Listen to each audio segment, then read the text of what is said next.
I've got 3 kids, so I may not necessarily be the most prototypical startup entrepreneur. And when you've got the responsibility of caring for kids and the responsibilities that come with a family.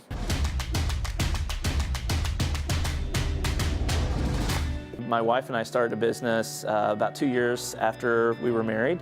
And it was an online babysitting business. This was before care.com, so it was a really exciting kind of opportunity for us. Ultimately, because we were starting a family, we decided to make that business more of a lifestyle business as opposed to a venture-backed business.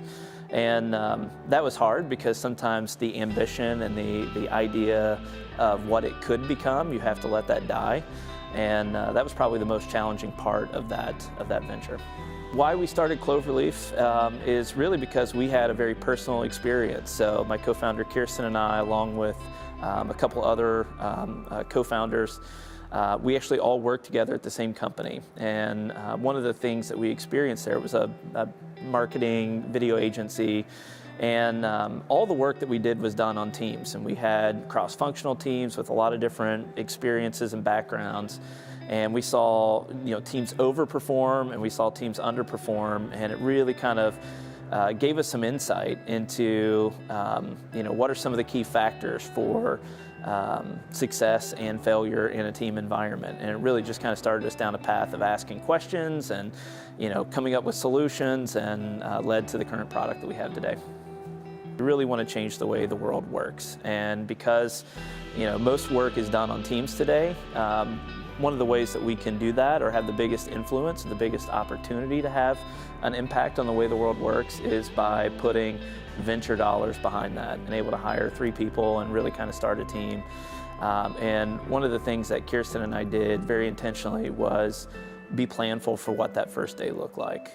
We invested a ton of time and energy pulling together resources, documenting our story up to that point, largely to get them to the point where they could feel a lot of the same commitment and the struggles and the successes that we've had along the way. Consistently, they've told us that had a really big impact on them. And I think, just kind of getting to that point where we could all sit around the table and be like, all right, this is a team that we're going to war with.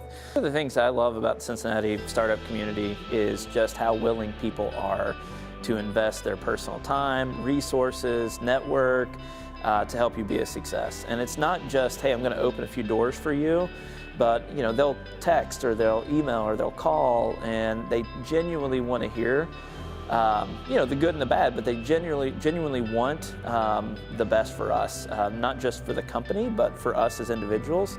And maybe that's the whole Midwest culture and attitude, but it's just really cool to see that level of commitment to not just the company, but to us as founders.